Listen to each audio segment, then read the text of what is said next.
One. All right, we are live. Good morning, and welcome to On the Spot 947, where we sit down, we have a little tete-a-tete with some of the biggest and talented names in the arts, and equally those who are on their artistic journey in the hopes of influencing and changing the world. Yes, children, you can do that. Our guest today is someone who takes music very seriously, with his father playing the guitar and the legendary Bruce Springsteen living just down the street. That's what I heard, from where he lives in New Jersey. It's hard to imagine not being influenced by music in any way. And with music being a tool to channel his emotions, he started the year not just with a bang, but with a song that is both poignant and impactful. And the song is entitled The Year the World Stood Still. And you gotta stand still whenever he sings his songs, or else you will lose the meaning entirely. Glad that we have him here today. Welcome to the show, Mr. Jack Newsome. Yoo-hoo! Thank you so much for having me. Masaya na nandito. Oh, wait, you can speak a little bit of Tagalog. just a little bit. I know a few lines. That and mahal kita. Oh my God! Wow. Okay, you just killed it. Interview over. Oh boy. You have a lot of Filipino friends over there? Honestly, just the ones I've met online. I really I'm so blown away by the love and support that's come out of the Philippines. Like, so many people have shown so much love, and I really don't know. It's weird to process because I can't meet any of them in person, and this is such a weird time to be releasing music. So they honestly, my Filipino fans are like letting me know that things are happening because I don't really feel the change, or like it's hard to gauge the response, but they're the most vocal, and they let me know that it's like it's being received, which makes my job so much better. Yeah. Well, we love you over here, and we'll welcome you with open arms when you visit and when you're allowed to visit. That is, yeah. And Yes. we're happy to have you here, and thank you for taking the time. Now, it's the first time for me to be speaking to someone who has spoken to Ryan Tedder, being in the same room with Ryan Tedder, breathing the same air as Ryan Tedder. One of my favorite singer-songwriters in the biz. Of course, you also met Shane McNally and also Esther Dean. I'm referring to the show that's called Songland. Finally, it is a show that's for songwriters. The show is brilliant. I have to admit, I'm late in the show in the sense that I haven't caught up with season 2, but I'm glad that there's a show that can showcase both singers and songwriters, and not just singers who can sing their guts out on TV.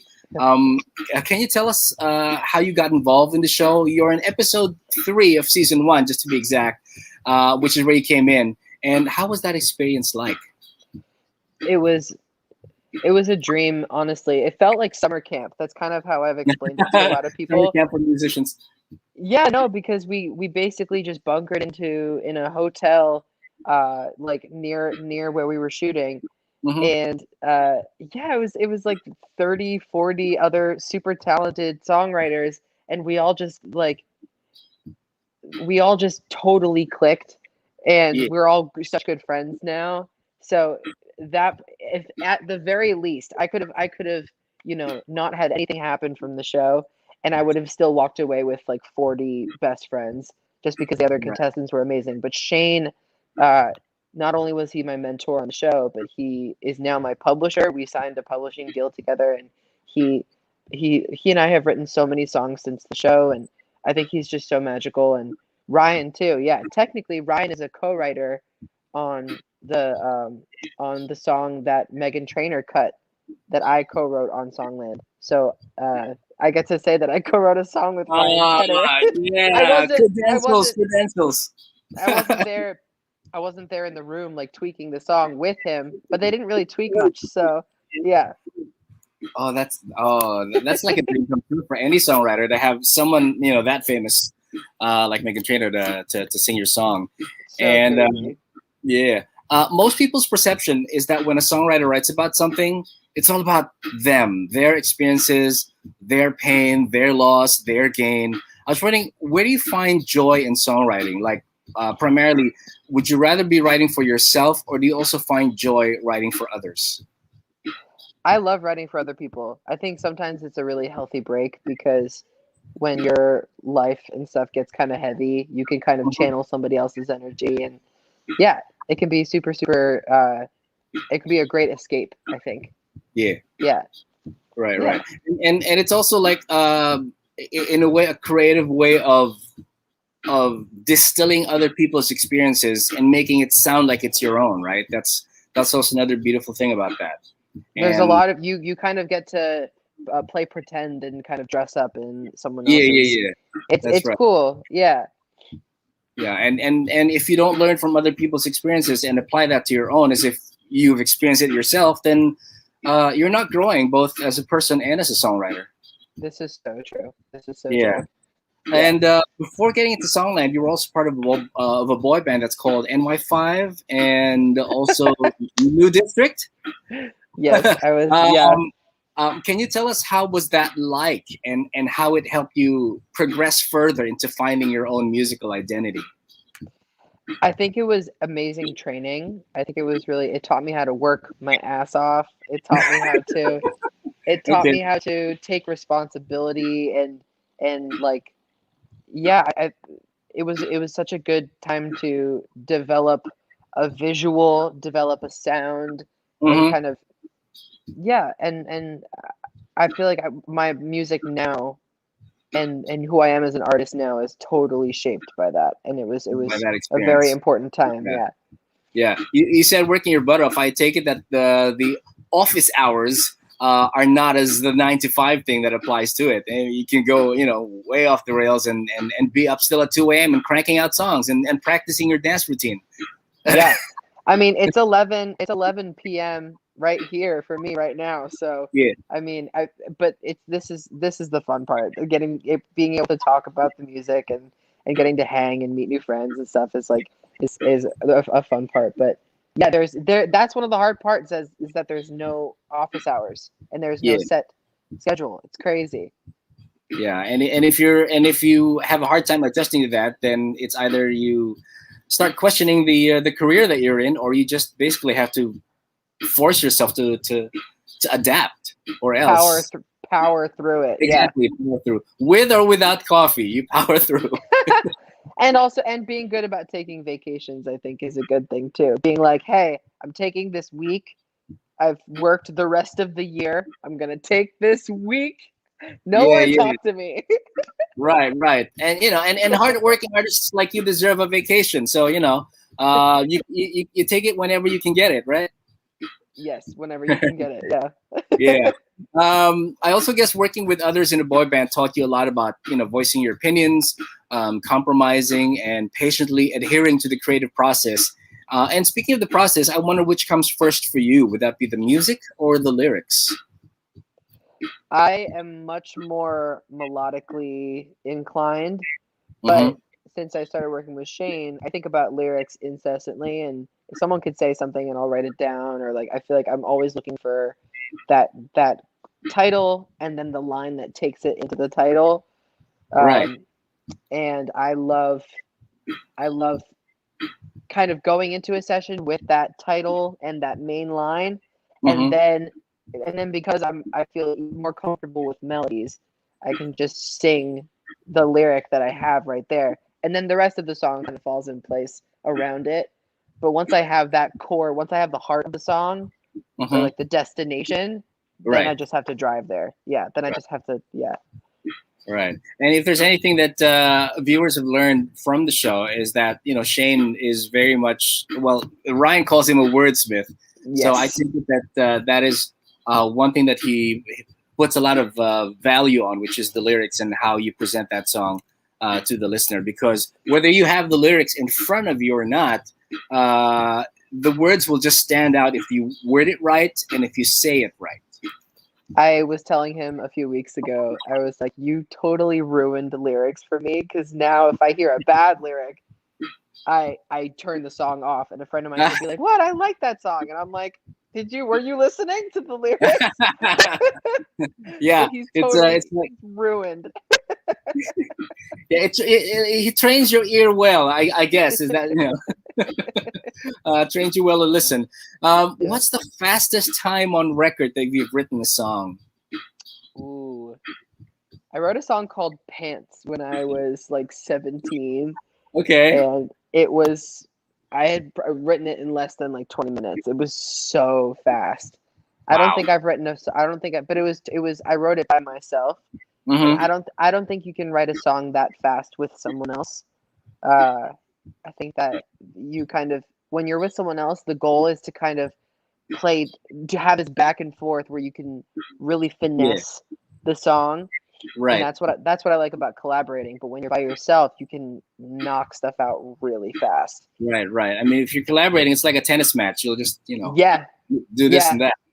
Yeah, literally like a tennis match. I say that all the time. Yeah. Yeah. Because that's the thing about inspiration. When it hits you, you just have to go with it, no matter what time of the day, no matter where you are. And I'm curious, where was the most challenging space, physical that is, that you had to write a song? Ooh, that's a great question. These questions are amazing, by the way. Well, thank you. I'm so psyched. What's it called? Most challenging place I've ever had to write a song. I had to write some songs for school when I was in college. Okay. And I hated that. Like, I love kind of having free reign and kind of being able to do whatever the hell. I think it was a good exercise, and being able to do that and turn in an assignment was good. But like writing a song in my dorm room, like for an assignment, not for pleasure. Yeah. It was like it takes the fun out of the whole process if it's for school. So and 100%. You also have to worry about other people judging it, or if not your teacher saying that if it's good or not. So there's a little bit of added pressure there, added unwanted pressure. And then over the pandemic, because of Zoom, I can basically write anywhere. But I don't think I've ever written like outside or anything. It's always been inside in like a room of some sort. Yeah. Not yet. Who knows? That's the thing about inspiration. You never know when it's going to hit you. But in reverse to that, I was wondering, where are you most comfortable writing your song? If not a place that kind of like conditions you to write at the very least. Like some people can write in the kitchen because there's food there, or some people will have to write from a particular section of the sofa because that's where it's more comfortable to sit in and process things. Do you have a specific place that conditions you to write?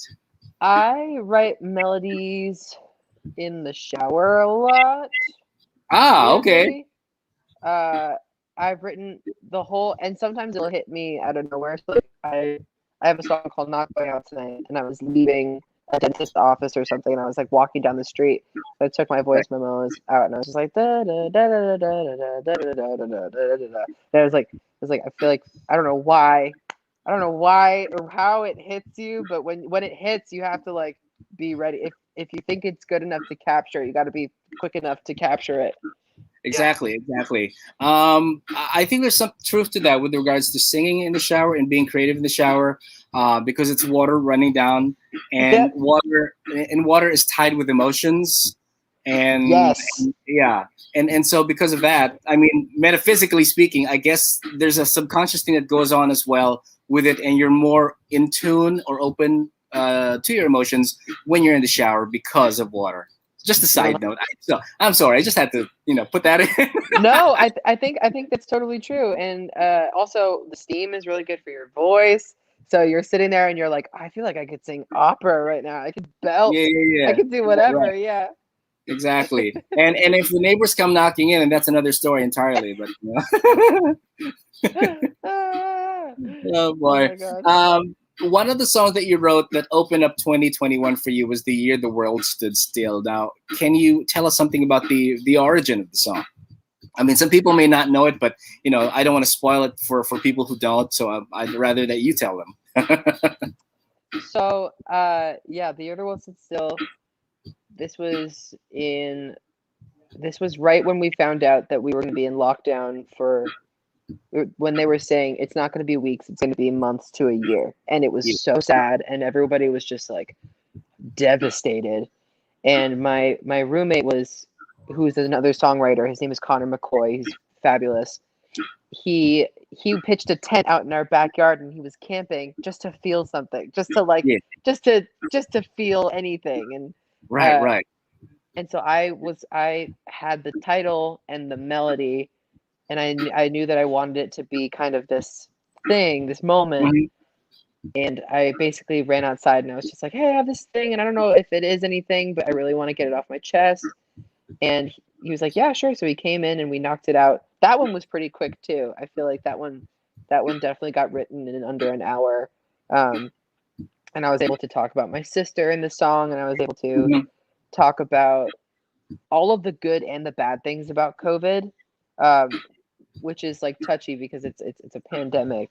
But like in LA, the pollution went down like crazy because traffic slowed. So Yeah, we could, from people my were not using backyard, it. no one was driving for Yeah. 2 weeks. Like nobody was driving, and you can't see the stars usually very well at all. But there was one night I walked outside and you can see like every little star, and I was like, oh my god, we are the virus. And so it Yeah. was like it was crazy to kind of have that moment where people are dying, but nature is like coming back, and like, and you're it was just so weird, and I wanted to kind of freeze frame the anger that I had because I was like this hustling 24-year-old kid, young man kid, uh, and I wanted to just get touring, and I wanted to do all this stuff, and I felt like I was wasting time. And I it's one thing to waste time when it's your choice, and it's a different Yeah. Yeah. thing to have. It's a different thing for a time to be wasted on you. Like they're Yeah. two totally different things, and I was so Exactly. mad, and I feel like Like, everybody else was. So I wanted to write something that we could listen to in 80 years and all sing together, like when our and grandkids are on their iPads and right, being right. like, Yeah, and still be relevant yeah, in the years after that. yeah. Um, I was wondering, had the pandemic not have happened and life went on as usual, do you think the content of the song would have changed and it would not have been anthemic, but probably in a different way, and you still get to talk about the world and the society that we lived in? I was wondering, my point is like, do you think you would be able to repurpose the song for something else if it had not been for the pandemic? Yeah, I mean, I feel like the title is very inherently about that, in about the fact that I've never seen anything really in history that was able to stop like just the world. Everything was moving so fast, and like we live in a capitalistic, like money runs everything, and the Yeah. fact that it stopped businesses, like the fact that it stopped businesses was so mind-boggling to me, because I was like, there's no way that these companies who are only chasing money are actually stopping for this, and they did. And it's like it was crazy to me. So I don't know if it could really be about anything else other than COVID, actually. Now that I'm thinking about it, I feel like that title is so about 2020, like Right, if right. that makes any sense. Yeah, yeah. Yeah, Hmm. or I don't know, maybe because you're coming from a pop sensibility, maybe it's also difficult to repurpose that. But I've recently read that in musical theater, they do that a lot. Yep. Yep. Like what's his song? I don't know how to love him from Jesus Christ Superstar, the one that's written by Andrew Lloyd Webber. Um, it used Let's to go, be. musical theater references. I There love you this. go. I love this.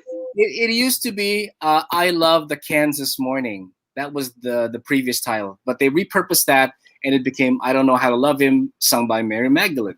So, yeah. So, That's so good. I love that stuff. I love repurposing stuff. I'm sure like the yeah, the melody could have been reused for something else, but that yeah. title specifically feels very 2020-esque. Right, right. Yeah, we wouldn't want to have it any other way. So, it works well for us. So, why change it? But do you feel that every album should actually have that kind of track? An anthemic one at that, one that's both poignant and galvanizing in a way that prods you to either take a stand or make a decision to at least live your truth, so that others can do the same. Yeah, I think everybody loves an anthem. If you're at a bar and you're drunk with your friends, and it's always there's nothing feels better than like drunk belting a song. You know, where you don't really care how you sound, but you're just doing Yeah. it because it's like that primal, it's like the wolf in us that just howls at the moon because you just do it. And Right. I love anything that that's probably one of my biggest like missions as an artist is just to unlock the thing that makes you want to do that more than anything else, or like dance in your kitchen or dance in your shower or whatever it is. If it's not dancing, I want you to like scream the song. And if not that, then I want you to cry to it or something. But Right. just Right. to get some sort of, I want you to feel something, you know? Something at the very least. And if you're drunk and you're Anything. singing off key, like a little bit flat or sharp, that's fine because you're drunk and you wouldn't know anyway. Exactly. Exactly. Exactly. Oh boy. Now speaking of the album this time around, you currently have that collective work released by way of an EP that's entitled All Dressed Up. This contains 3 of the singles that are garnering attention and airplay, one of which we just discussed. But before I get to the other 2 singles, can you tell us something about the concept for the EP and how that came about, and why you decided to name it All Dressed Up? Now, is it because you're a snappy dresser and you always look fly whenever you step out of the house? Well, what's the deal here? I mean, I've loved clothing my whole life and I love fashion, and I'm becoming more well versed with it. I have a new stylist and he's just Okay. amazing. And yeah, I kind of, it's funny because the clothing and fashion part of it um, is newer. The song All Dressed Up was written over the pandemic too. I wrote it with 2 Brits over Zoom. I had never met them in Okay. person.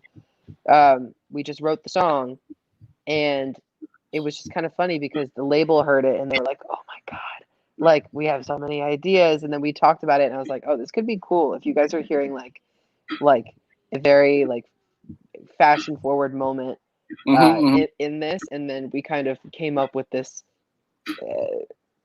as the pandemic is coming to an end in some places and people are going back out, people are putting on their nice clothes again and they're like mm-hmm. getting all dressed up.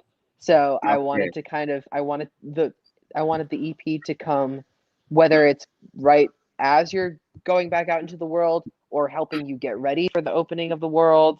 Like I wanted it to come out and kind of be your soundtrack to like getting back to normal life, whatever that is. Um, but I was very conscious because of the year the world stood still and because of arms. I wanted it to not be tone deaf, and I wanted it to be very about the times Right. and Right.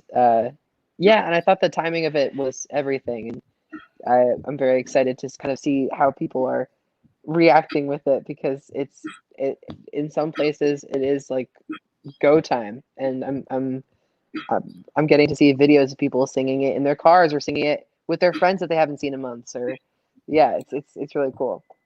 I'm sure you're doing your job right, so you know that you're on the right track for that.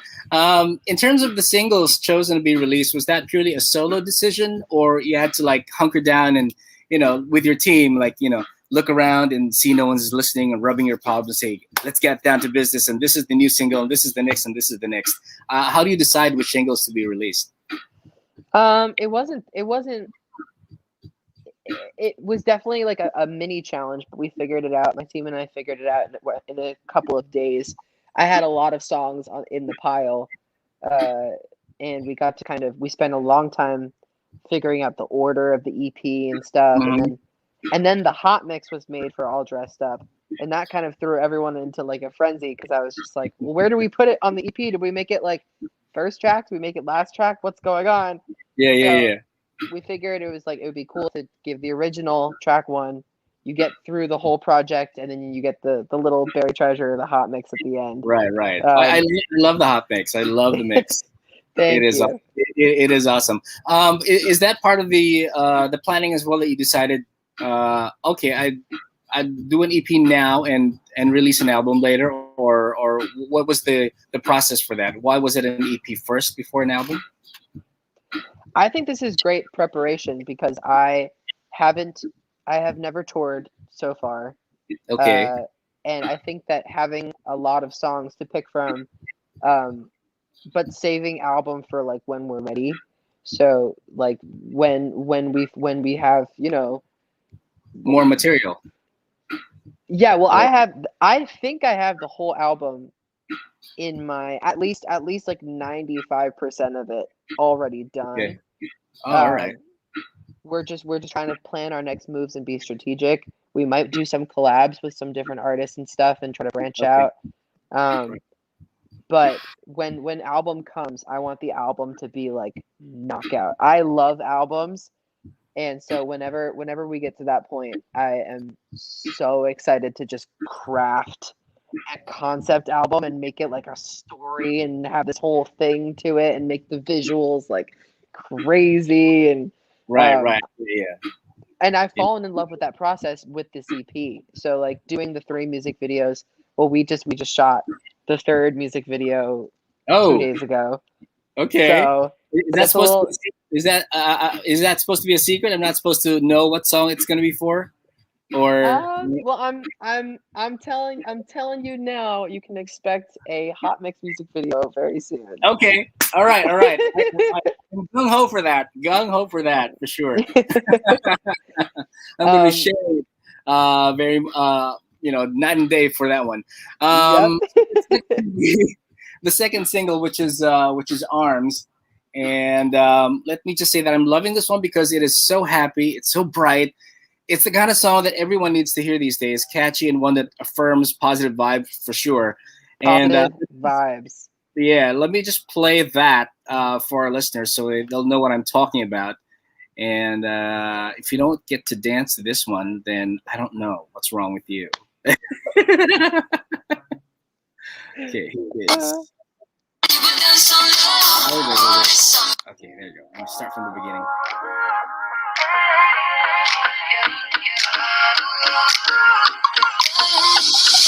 I can't believe it. You did something to your hair. Like how you dyed it. Might wanna try it. Don't even have to dare me. I can't believe it. Has it really been a year? Can't keep it together. What's got your head hurt? Baby, I'm all ears. Kinda down and your friends don't know what up on me. How could they when you keep it so undercover? You've been down so low. Sing! And that's why that's why I'm coming over.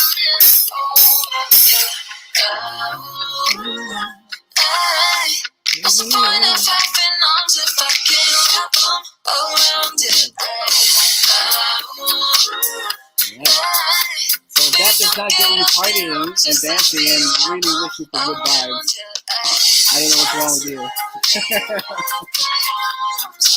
Okay, so that's just a little snippet of how the song is. So not sure, whether everyone's appetite. Like, how does the song sound like? Now you know how it sounds like. So can you tell us about the song and how that got to be written? So I did a lot of Zoom sessions with a lot of new people over quarantine.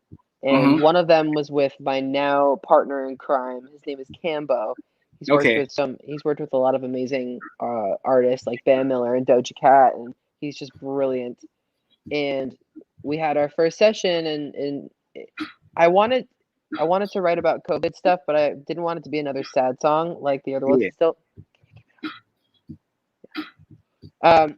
and what's it called? I wanted people to feel good, but I didn't want them to feel like it was contrived or like it was some made up love story or something. So Arms was born, and we wrote most of the whole song on that Zoom session, and then we got together and I was wearing my mask and he was wearing his mask. It was a very weird session because the masks were kind of newish, and and then I only took the mask off to record the vocal at his studio, and it was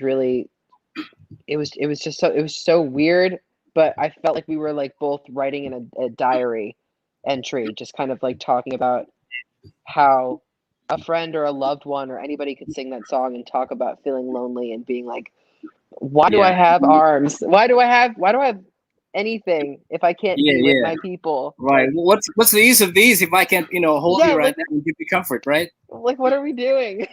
Yeah. I so get it. The video also looks like it was fun to do. Where was that motel diner complex? I mean, it was an actual place, right? I mean, you didn't really have to construct it from scratch. No, so that was built, I think, in the 40s or the 60s or something. It was built for a movie set, and then they never took it down. And they Okay, lucky you. and my creative director, Louis Brown, he's a Brit, and he is absolutely brilliant. He grew up obsessing over old American movies, and we kind of just decided to make our own little like old school American movie Yeah. ourselves. And yeah, I was just so excited that he saw all these things when he listened to the song, and we got to do some crazy looks for it. He made the lighting look gorgeous, and yeah, it was such a like an honor to work with someone who was so talented, and we both fed off of each other so well. Um, and I get really uncomfortable when the song isn't fully like choreographed. I love being told like exactly what to do. I think I got that Okay. from the boy band days. Ah. Um, and I sometimes I don't know what to do with my hands, or I don't know what to do in general. But we had like a movement coach on the set that day, and she was helping I me like do these that. kind of like fun, just like use the space and just kind of. It was really I had such a fun time, and I love that video so much. Yeah, I was I wondering had with those with videos like that, like how much of it is you need a, as you say, a movement coach for it, and how much is that you just wing it by way of how you feel that day when you shoot. Well, it started off. It was just kind of like a confidence thing because it started off where she was kind of helping me do some like tricks and jumping over the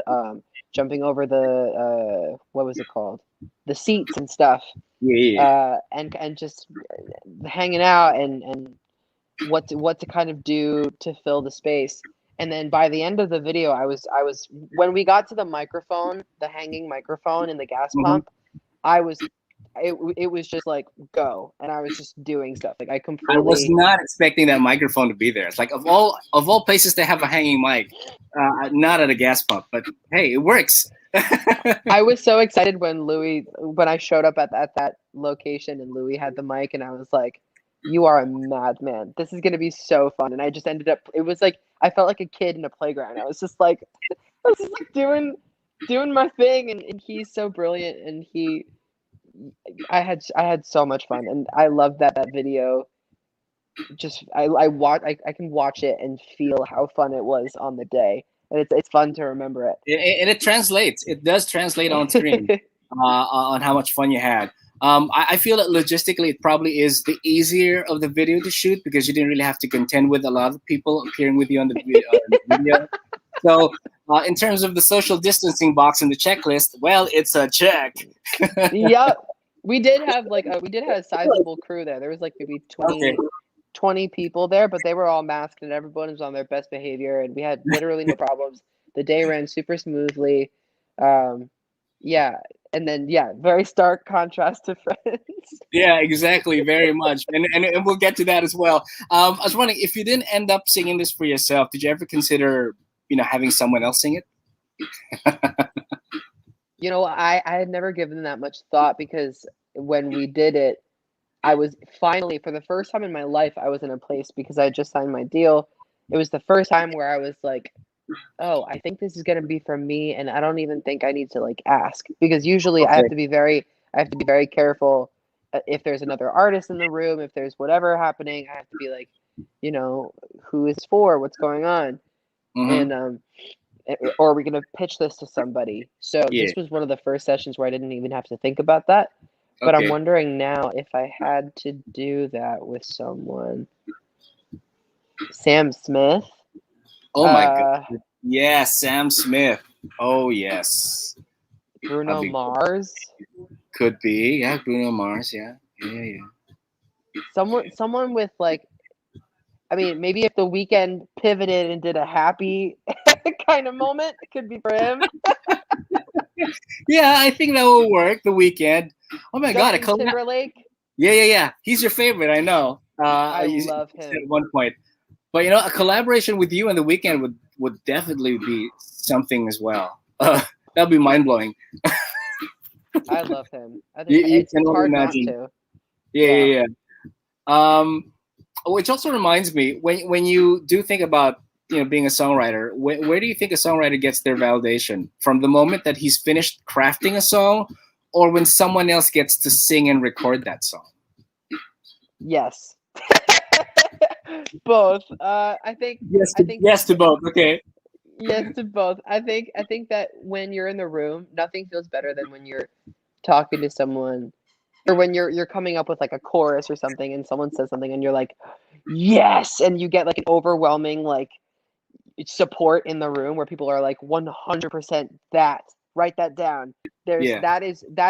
That's so magical, and that never gets old, and that's why I love writing with other people, because you can gauge stuff, and if it passes through all of the people in the room, you know you're doing something right. Right. And Passes all points. yeah, if everyone gives their thumbs up, you're like, okay, we're on the right track. Yeah. um yeah, and then of course, if someone yeah, like I've had like dream artists record my songs, and I've gotten the demo back where I'm just like, holy shit, this is like the most validating. Like I had one country artist, I'm not gonna say who, record one of my songs, and my parents are huge country fans, and I got to play that song for them. We went to their concerts like growing up, and that was a huge moment for me where I was just like, my parents are listening to their favorite artist sing a song that I wrote, which is crazy. Like, Uh, feels so good. Yeah.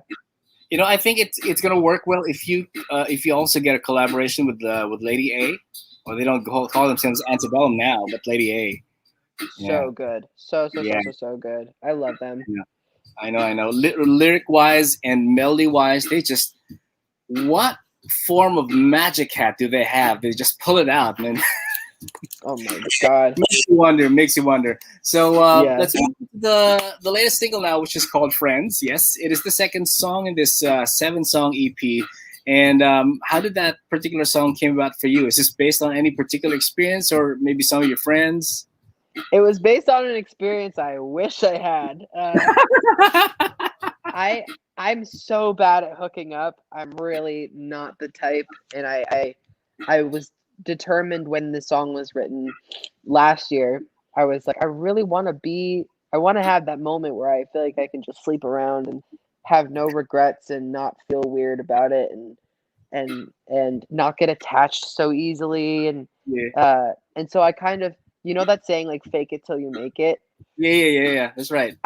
I definitely took that to the next level, because I wanted that so badly, and I was like, I have to pretend that I already practiced that Yeah. That's right. to Yeah, make it happen. So and we wrote it.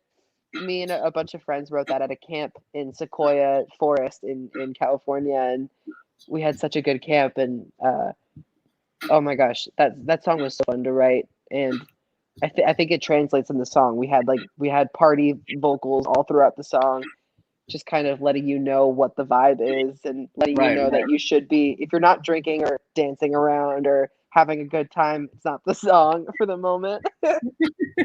Yeah. Yeah. The video, I also feel it was a return to an ensemble cast because you get to dance more in this one, which is great. Yes. You get to channel a little bit of that Timberlake vibe Yes. in the video. That was so fun. I love dancing, and I'm really excited to hopefully start incorporating that into more videos and into more live shows. And I love, love getting to dance in anything I can. And when I told my team, that was the most like that treatment, I told the team, I was like, it's got to be in an office. There's got to be dancers, and there has to be like office extras, and we need Yeah. to build a world around it, because I think that'd be so funny if I showed up as like the intern or the new hire, and by the end of it, we're all like, making out in the closet, and that's exactly what happened. It was just like, okay, did I see what I just saw? I was like, what the hell happened? I was like, mic drop. All right. Let's give it a listen, shall we? Okay. Yeah. Without a warning, we were crossing every line. Hands on your body and your hands all over mine. We went from texting, now we're sexing every night. 2 this is where we go. You and me both pushing it go. That's my favorite part. Something just deep but spiritual. Blessing me with that physical. Infinite company, how about that? Oh, it's not worth it, right on time. Taking it straight to paradise. Oh, oh, oh, oh. That's what friends are. We get on the page when nobody's getting hurt. Baby, that's what friends are. On the best of face, when we skip the consequence. Only you start your hands. Running on evidence. We go again, we go again, we go again, again, again. Baby, that's what friends are. That's what friends are. All right. If you got friends like that, then well, you got it made. Hey. Yeah, that's true. I'm loving the vibe of those songs, and I'm sure that when you progress to a full album, you're going to be incorporating a little bit more of that as well, and probably something new that you discover along the way. We're nearing the tail end of this interview, but I just want to play a quick game. I call this Voice Your Choice. I'm just going to be naming two things that you get to choose which one has more significance for you. If you want to explain your choice, then that's great. If not, it's fine too. You ready? Yeah. Okay. Because I'm a geek, and this is very much obviously Marvel or DC. I'm gonna say Marvel, but I'm also not the most well versed. I have a plan to have a full marathon though, and kind of fully process everything. Because I feel like I've missed out on a lot of. I've only watched parts of those movies, but I think in general I prefer the Marvel stuff that I've seen. But I need to. I'll come back to you once I'm educated. Yeah, too bad Trevor's not here because he'd probably say Marvel as well. So Yep. I'm the odd man out. So I'm the one who gets to be kicked out of the room by the end of the interview. Amazing. Okay, because it's summer and I think I kind of know your answer. Sunglasses or sun visors? Because you've been wearing that all through the night. So, Okay. Answer given. Love me some sunnies. I know. Single or EP? EP. Mm-hmm.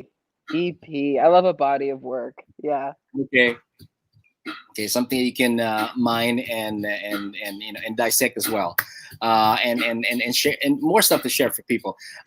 Physical or digital? I have a record player at my house, and I play that all the time. But because I have to turn over the vinyl so frequently, I'm gonna say digital. Okay. Right. Digital is set it and forget it. Yeah. Yeah. Exactly. Just leave it on repeat. You don't have to get up and change it or anything like that. Yeah. Exactly. Last one: heartfelt ballad or up-tempo dance track? Right now. Right in this moment, because there's a time for both. In this moment, I'd probably pick an upper. Probably pick an up-tempo. Up-tempo track. Okay. Yeah. You've released 2 dance tracks so far, so keep dancing. That's what I say. So 100%, and all dressed up is super dancey too. Yeah. All great answers. So you win a prize. That is, and the prize is you are always welcome to drop by whenever possible, and we can talk about this again the next time when you have another EP out or another single or another album out. You are always welcome to come back and talk to us. Just to recap, the EP is called All Dressed Up, and the singles are The Year the World Stood Still, Arms and Friends. They are available to stream as well as to purchase on Spotify, Deezer, Amazon, Apple Music, or wherever digital music can be streamed and sold. Go get it. Go listen to it. Where can they find you on social media? You can find me at Jack Newsome on Instagram. And then if you make it backwards, some new Jack on Twitter. I love that Twitter handle.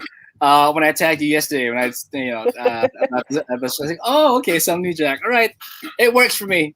Yep. And then Jack, just if you type in Jack Newsome anywhere else, Facebook, YouTube, everywhere else, it should pop up. Yeah. Nobody should have your name. Like, except Twitter. Except Twitter. Someone, I need to track this person down because they've been inactive for like 8 years. So I'm trying to figure out if I can get. I want it to be the same on all platforms, but we'll see what happens. Yeah. Well, I wish you luck. I wish you luck on that one. Hopefully, Twitter will be able to help you out. But you know what? 8 years is too long a time for an account to be inactive and still claim that they are Jack Newsome. It's not even his name. It's my name. Exactly. There's only one Jack Newsome. Come on. Anyway, thank you so much, Jack, or should I call you Mr. Newsome, for speaking with us today. And I wish you all the more success with the EP, and may it open more doors for you and more choices for you to take and create for yourself. Thank you. Come back and talk to us again. And this has been Kaz for On the Spot 947. Till the next edition, we shall be on the lookout for the next artist we shall be putting on the spot. So keep it right here on All Hits, Mellow 94.7. Sounds good.